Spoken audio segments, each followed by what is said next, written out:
Buenas tardes, bienvenidos. Esta conferencia tengo que dar las gracias en primer lugar al Ayuntamiento de Torrelodones, a la Iglesia, a nuestra parroquia de Nuestra Señora de la Asunción y a Tiempos Mejores, que son los que han hecho posible que podamos celebrar esta conferencia hoy. Y a don Luis Suárez, por supuesto, que ha aceptado el venir a darla, porque si no sería imposible. He hecho un resumen bastante apretadillo del currículo de don Luis, porque si no nos extenderíamos y nos pasaríamos aquí hasta las 10 de la noche casi hablando cosas de eso. Don Luis nace en Gijón, en Asturias, el 25 del 24, académico numerario de la Real Academia de la Historia, medalla número 4, elegido el 7 de mayo de 1993. Tomó posesión el 23 de enero de 1994. Ha sido catedrático de las universidades de Valladolid del año 55 al 73 y Autónoma de Madrid el año 73 al 89. También la Universidad San Pablo CEU. Ha dirigido en la actualidad profesor emérito de la historia medieval. Ha dirigido la Escuela de Historia y Arqueología del CSIC en Roma. Doctor honoris causa por la Universidad de Lisboa. Correspondiente de la Academia de Buenas Letras de Barcelona. Académico de mérito de la Academia de la Historia de Portugal. Gran Cruz de Isabel la Católica. Gran Cruz del Mérito Civil. Gran Cruz del Mérito Militar. Encomienda de la Orden de don Enrique Navigador. Premio Nacional de Historia del 2001. Don Luis, muchas gracias por aceptarme esta invitación y espero que ya nos deleite con esta interesante conferencia. ¿Se oye bien? Es lo más importante, porque si no perdemos el tiempo. ¿Qué es España? ¿Qué es lo que España debe a la Iglesia? ¿Qué es lo que la Iglesia debe a España? Son tres grandes preguntas. Hace muy pocos años, el cardenal Cañizares, al tomar posesión de su silla como académico de la historia, nos hizo una observación de una gran importancia. España debe a la Iglesia la conformación de una personalidad humana que deja bien al descubierto qué profunda es la divinidad de que está revestida la naturaleza humana. Fue muy impresionante. Él estaba hablando entonces del Concilio de Toledo del año 589, cuando España prestó el primer gran servicio a Europa. Liquidar el arrianismo que los germanos habían aceptado como fórmula personal para el cristianismo, sí, pero no solo eso, sino algo más. Descubrir el valor profundo de la romanidad. Porque lo que en el concilio se aprueba no es solamente el canon teológico del concilio de Nicea. Lo que se aprueba es la Lex Romana Visigotorum, en donde el ser humano está definido como una persona y no como un individuo que además, añadía la Iglesia, ha sido dotada por Dios de esas condiciones inseparables, la capacidad racional para el conocimiento especulativo, el libre albedrío y el derecho a la vida, que son inseparables de la persona humana. No sabemos lo que significa el nombre de España. Los eruditos han ido lanzando doctrinas y teorías, pero no parece que ninguna de ellas pueda servir de nada. Pero España es una de las diócesis en que se divide el Imperio Romano. y a partir del siglo V de nuestra era empieza a ser una entidad que trata de construirse. ¿Pero cómo?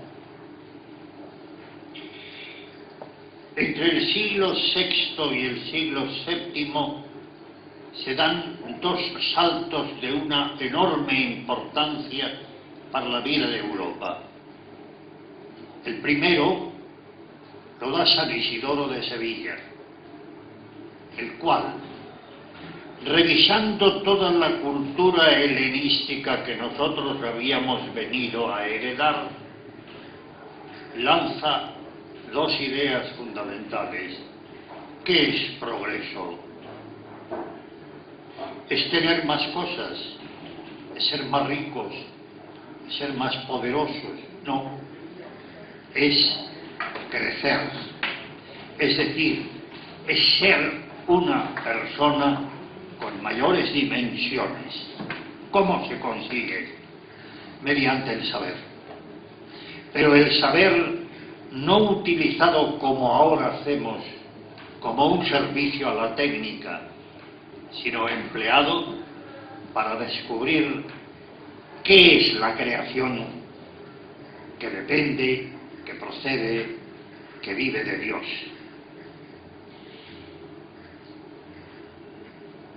Isidoro proponía dos cosas al parecer no muy importantes en aquel tiempo, pero que ahora descubrimos que son absolutamente decisivas.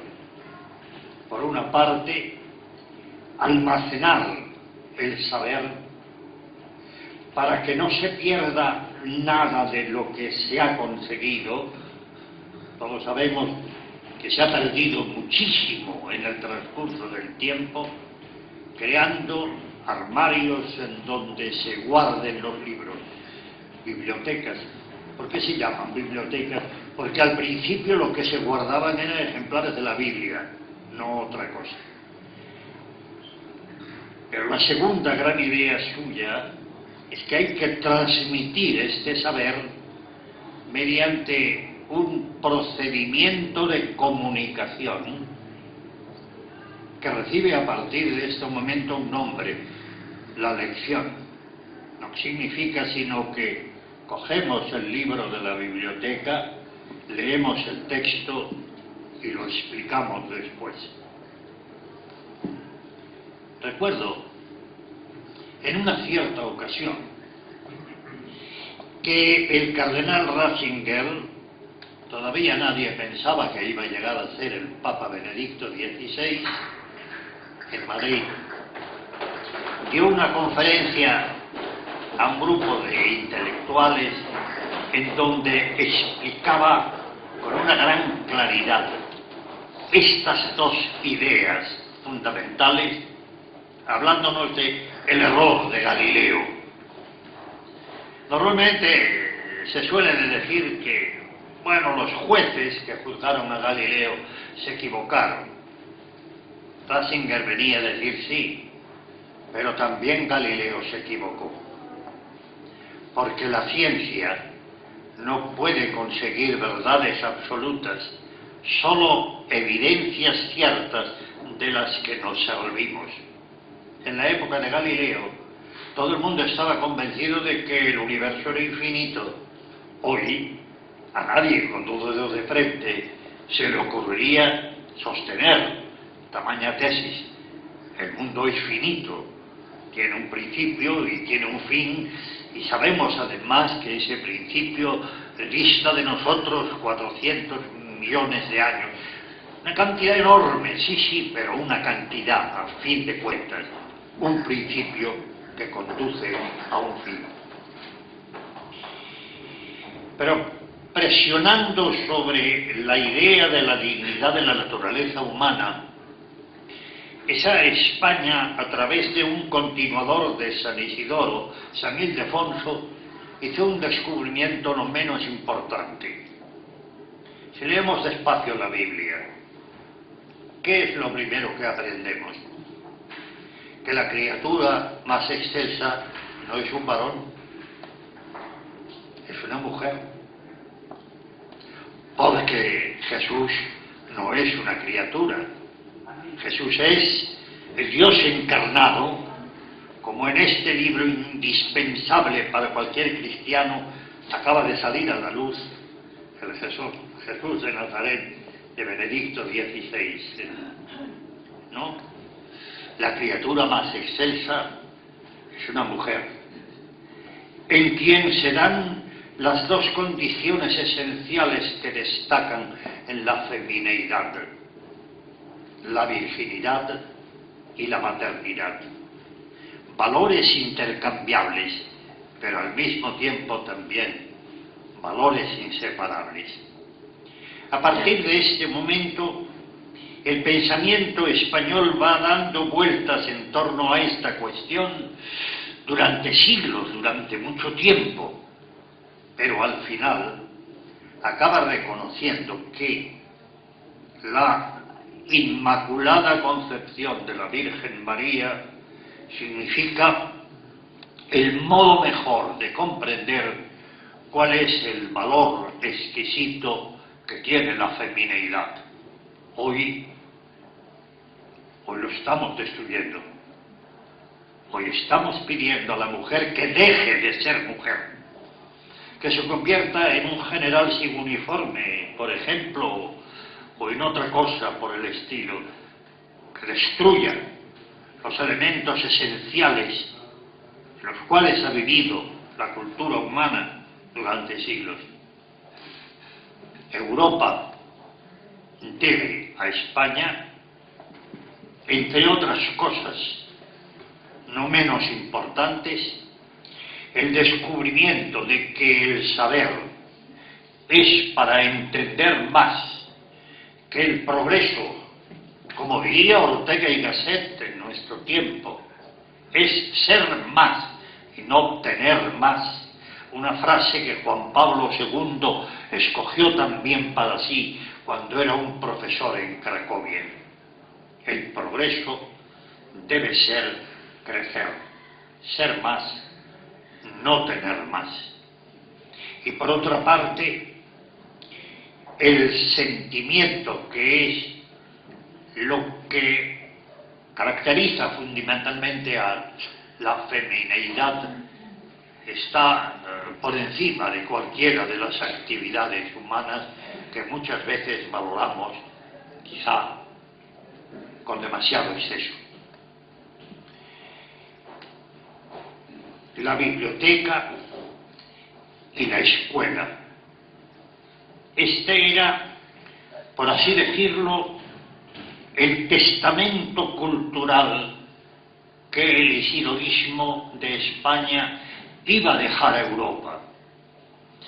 No es extraño, pues, que en la época de Carlomagno, que contempla una especie de renacimiento interno, de recuperación después de las terribles pérdidas sufridas a causa de los bárbaros y después de los musulmanes, sea prácticamente un producto de los discípulos de San Isidoro.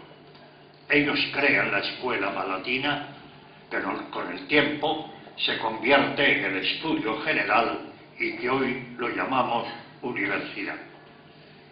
A España debe Europa el modelo universitario. Pero todo esto experimentó de repente una pérdida catastrófica. En el año 711, España sucumbe a manos de unos salvajes bárbaros venidos del norte de África, a quien ahora los ministros españoles están rindiendo homenaje en los Estados Unidos. Táriq era poco más que un salteador de caminos. Pero en fin, esto es no es lo que importa. Se está haciendo ahora una especie de elogio excesivo de la época islámica en España. Un grave error. El Islam toleró al cristianismo y al judaísmo mientras no tuvo en sus manos los medios para sustituirlos. Pero cuando llegó el momento oportuno, precisamente el año 1140, se prohíbe radicalmente en todo Al-Ándalus ser cristiano o ser judío. Recuerdo una vez, contándolo, esto es una charla, no es una conferencia, no es una lección, es un comentario, una tertulia de café, pero recuerdo una vez que en Granada algunos de estos políticos modernos quisieron hacer el modelo de la gran convivencia que el Islam había conseguido en España, el agradecimiento que se debe, y de repente uno de los profesores se levantó y le dijo: ¿podría usted decirme, señor, cuántas iglesias cristianas había en el reino de Granada en ese momento? Se quedó callado, lo ignoraba y tuvo que responder: no lo sé. Pues mire usted, ninguna. ¿Sabe usted cuántas mezquitas había en los reinos cristianos en ese momento? 280. Y usted está pretendiendo decir que eso era tolerante y lo otro no. Cuidado con la palabra tolerancia. La hemos utilizado muchas veces, pero no se tolera lo que es bueno. Lo que es bueno se quiere, se ama, se busca. Se tolera lo que es malo, pero probablemente sería causar un daño, impedirlo en un momento determinado, en fin, más vale hacer la vista gorda y proteger y responder, pero no porque sea bueno. Hablamos de la tolerancia al tabaco, pero el ideal es no fumar. ¿Y saben cómo se llamaba en la Baja Edad Media las casas de prostitución? Casas de tolerancia, porque esto era exactamente lo que entonces se pretendía. España se perdió el año 711. No podemos hablar de una caída de la monarquía visigoda. No tenía bien perecido.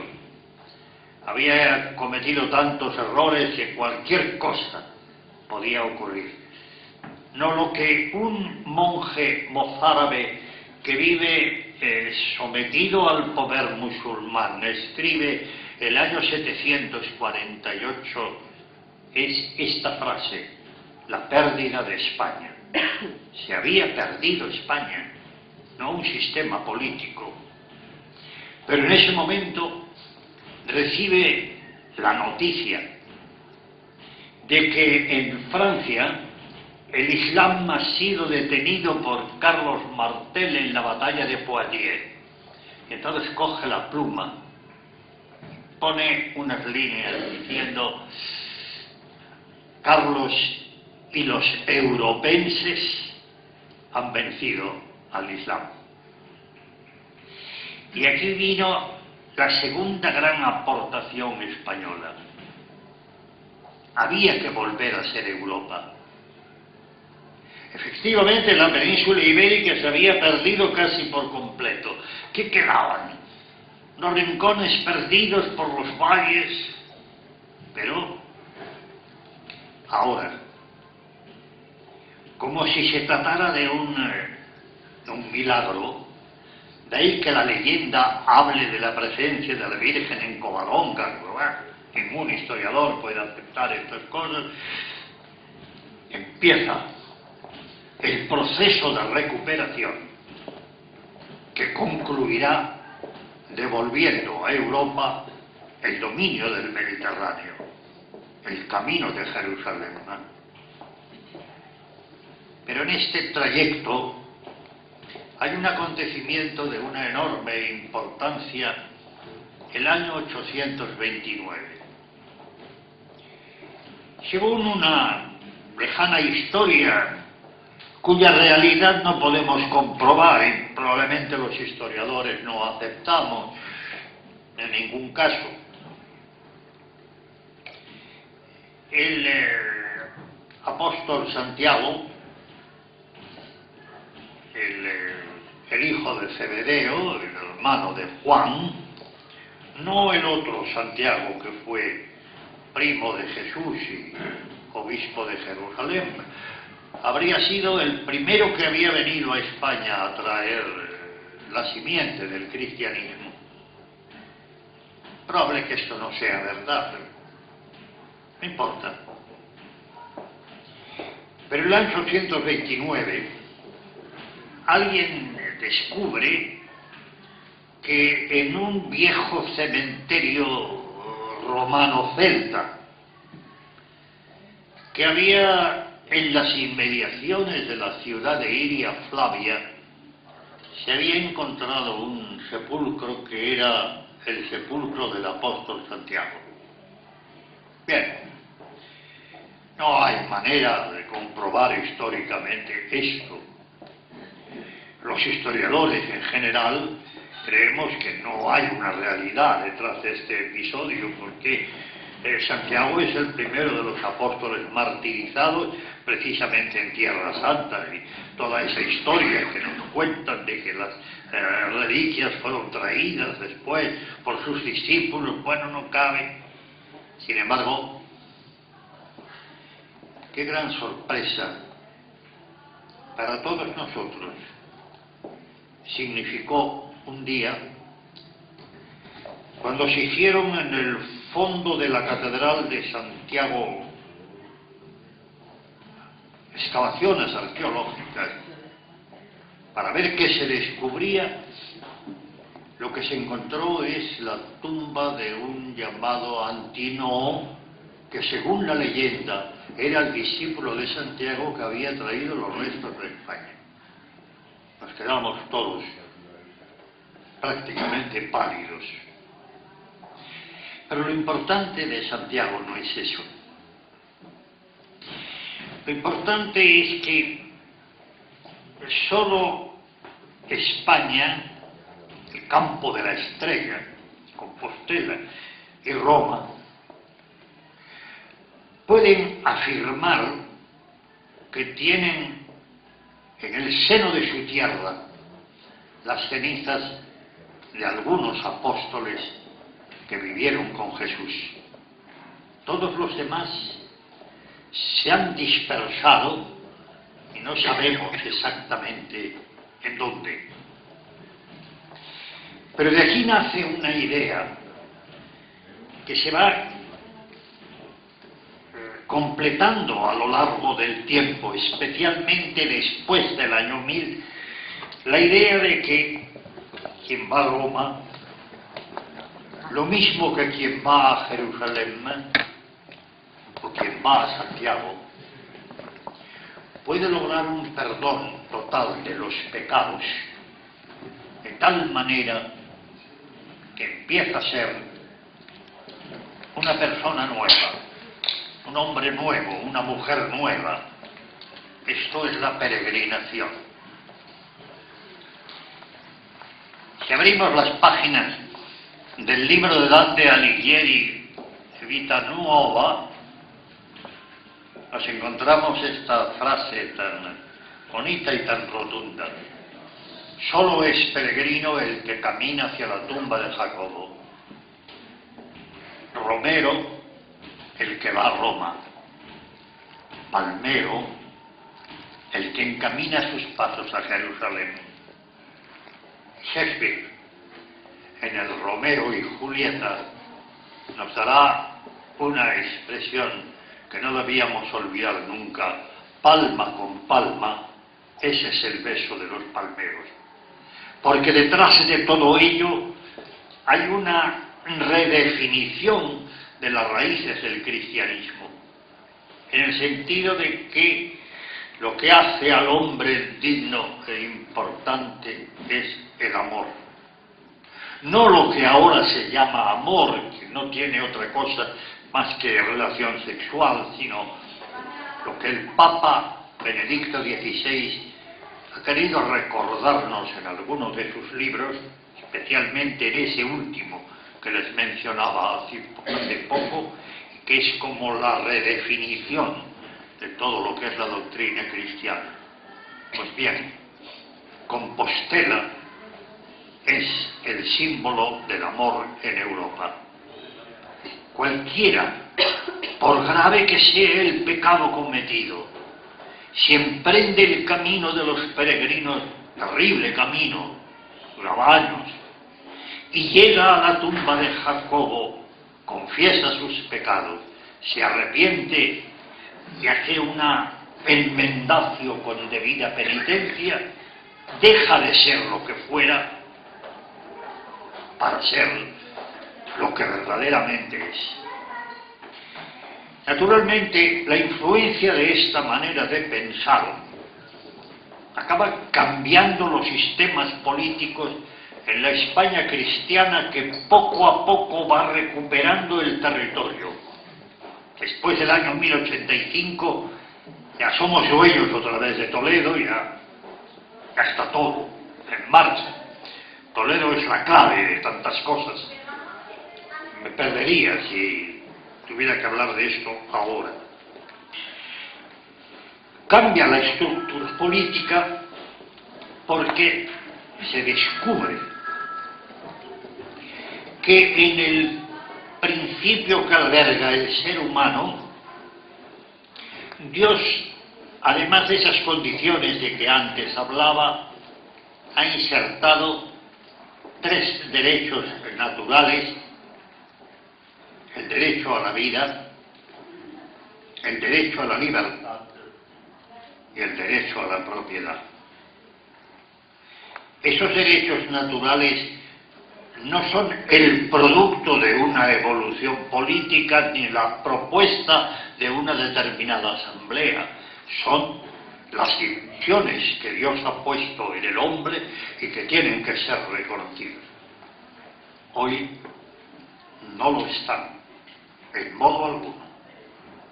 El derecho a la vida está siendo conculcado, además, con pretensiones humanitarias para amparar el aborto, la eutanasia o la modificación incluso del genes del ser humano. La libertad no existe, pensamos lo que nos dicen los medios de comunicación, lo que el cine o la televisión, movidos por las grandes fuerzas que los manejan, quiere que pensemos, quiere que creamos. Y la propiedad, bueno, la propiedad es del Estado, que es el que determina en cada momento qué es lo que va a retener de lo que produce el ser humano. Los impuestos son libres y libres en manos de aquel que gobierna. Pero esta fue la primera gran aportación. Así, nació en España y se difundió después por toda Europa un sistema que no se ha repetido en el mundo. Lo llamamos monarquía, porque ese fue el nombre que le pusieron en torno a 1340 los reyes españoles, es decir, el gobierno de uno con sus colaboradores en favor de los súbditos, defendiendo además, haciendo posibles los principios de libertad. España crea el sistema más libre que hasta entonces se había imaginado. Aquí, los reyes no eran consagrados, no eran sacralizados, eran simplemente proclamados. Y en el momento de la proclamación tenían que pronunciar estrictamente este juramento que les explico al pie de la letra. Juro cumplir las leyes, fueros, privilegios, buenos usos y buenas costumbres, que son las que constituyen las libertades del reino. El rey era el que garantizaba la libertad. Por eso no tiene nada de extraño que en el testamento de Isabel la Católica, que es ley fundamental, se diga de todos los moradores, indios, españoles o de donde quiera que fuesen, tendrían asegurados los derechos naturales humanos, porque corresponden a la propia naturaleza, a la profunda dignidad que lleva la persona humana.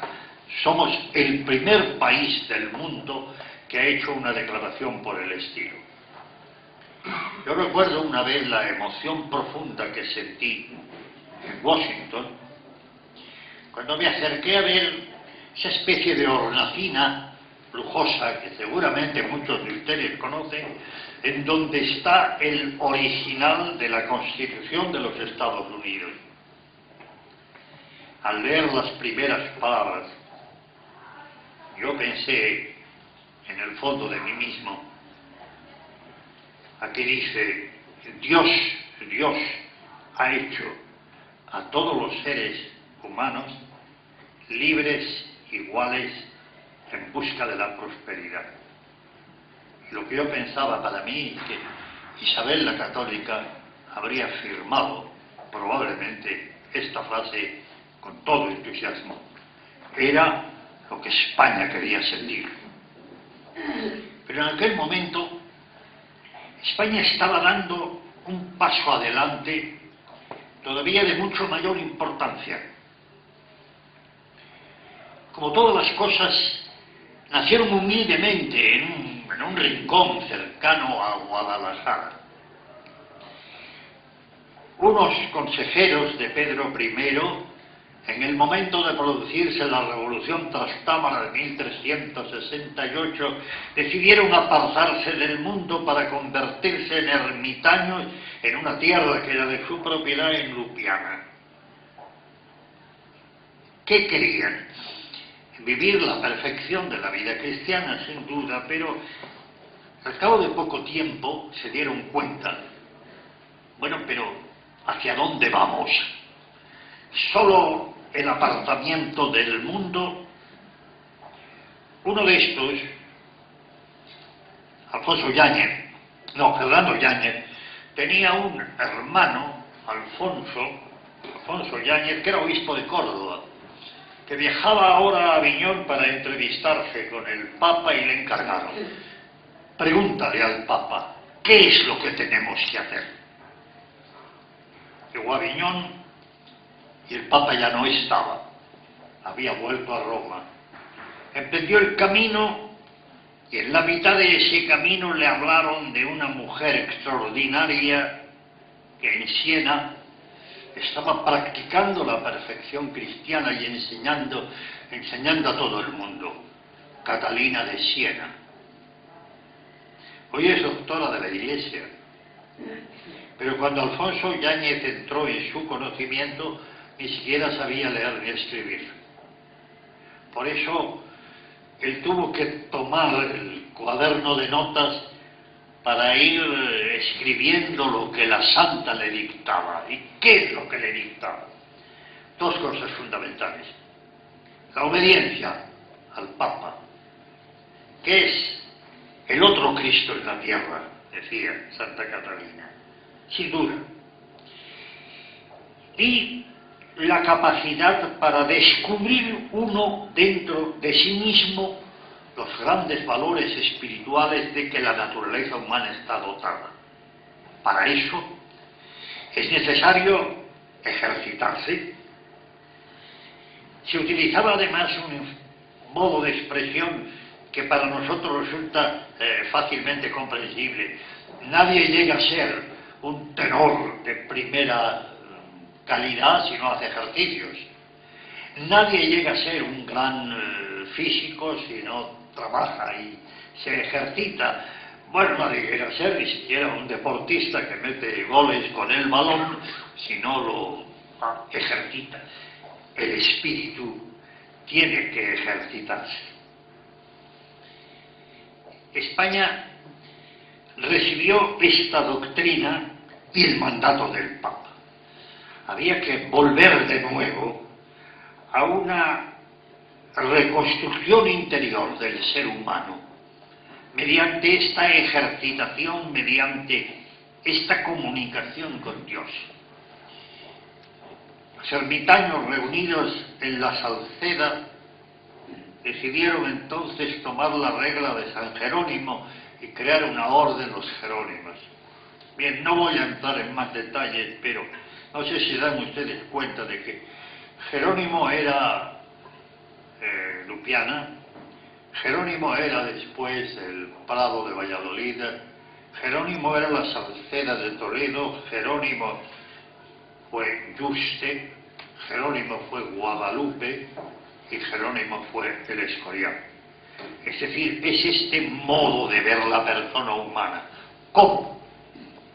Los catedráticos de la Universidad de Salamanca dieron una respuesta que es la que después Isabel la Católica iba a utilizar en la forma que les dije antes, una fórmula que era los derechos naturales humanos. El ser humano está compuesto de unas dimensiones que son aquellas que la voluntad de Dios ha establecido.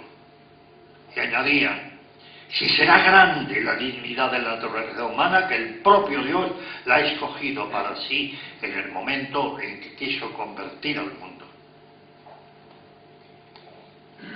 Un abad de Valladolid, Fray García Jiménez de Cisneros, decidió poner esto por escrito y llevárselo al Papa, y le dio el título a este escrito, el libro de las ejercitaciones espirituales. ¿Cómo hemos de ejercitar el espíritu? El Papa aprobó el libro, Huelva, pero cuando estaba en el camino de vuelta al desembarcar en Barcelona, se encontró con una carta de Fernando el Católico que le decía, mire, Fray Jiménez no tiene nada que ver con el cardenal Cisneros. Mire, acabo de recuperar Montserrat. Estaba prácticamente desierto y perdido y quiero que lleve usted a monjes benedictinos allí y reconstruya Montserrat. Fray García Jiménez de Cisneros no volvió a Valladolid, al contrario, llamó a compañeros suyos desde esta ciudad, en monte arriba, les hizo subir las cuestas de Montjuïc, que es de Montserrat, que es en donde está la vida espiritual de Cataluña. Y un día, como saben ustedes muy bien, un hombre que había sufrido un proceso de conversión brusco, tremendo y fecundo, Íñigo López de Guevara, llegó allí, cambió su nombre, pasando a llamarse Ignacio al modo latino de Loyola, Íñigo López de Loyola, y descubrió los ejercicios espirituales. Esto es lo que hace la grandeza de la Compañía de Jesús. Ante un mundo que se estaba demoliendo por las guerras de religión entre protestantes y católicos, cualquiera sabe quién tenía más razón en aquellas circunstancias, San Ignacio de Loyola lanza esta idea que después Francisco de Borja hará suya. Los ejercicios espirituales de los cuales ha vivido la Iglesia desde entonces. España, en la primera mitad del siglo XVI, estaba planteando a Europa una fórmula de vida que consistía en el reconocimiento y respeto de las cualidades internas que lleva la dignidad humana y la posibilidad de cultivar todo esto mediante un ejercicio, que es la misma palabra que utilizaban entonces los caballeros. España crea entre los siglos XVI y XVII ese profundo movimiento que San Juan de la Cruz llamará subida al Monte Carmelo. Pero esa palabra subida tiene en él el mismo sentido del origen arameo. No es un simple ascenso físico, no es poner los pies en marcha para trepar por la cuesta, es que el espíritu vaya saliendo de la morada interior, de ese castillo interior, como diría Santa Teresa, para llegar a un encuentro con Dios, para llegar a un descubrimiento de sí mismo. España entró en los grandes conflictos europeos y fue derrotada. Y a partir de entonces, el papel español, a partir de 1648, la paz de Westfalia, el papel español se derrumba porque se invierten los términos. No es el Estado quien se encuentra sometido al orden moral. Es el orden moral el que se encuentra sometido al Estado. Esto lo denunció el Papa Inocencio X aquel mismo año en una encíclica que todavía hoy cobra una gran actualidad. España trató de mantener todo lo que era su orden de valores. Intentó incluso en el siglo XVIII llevar adelante una nueva reforma, una nueva ilustración. Así hablaban Jovellanos y Campomanes y el padre Feijóo, que permitiera incardinar la ciencia moderna en estos valores que ella había venido defendiendo: libre albedrío, capacidad racional, vida, libertad. Pero el ensayo español fracasó a causa de la Revolución Francesa de Napoleón. Muchas veces hablamos de Hitler como una especie de monstruo, y lo fue, pero en ciertos aspectos Napoleón Bonaparte le superaba. El daño terrible que de ahí nació creó poco a poco un derrumbamiento en Europa que se ve claramente con solo hacer un análisis. ¿Qué pasa después de la paz de Westfalia? ¿Qué pasa después de haber derrotado a España? Curiosamente, un cardenal de la Iglesia Católica, Richelieu, claro que él no sabía ni cómo se celebraba misa.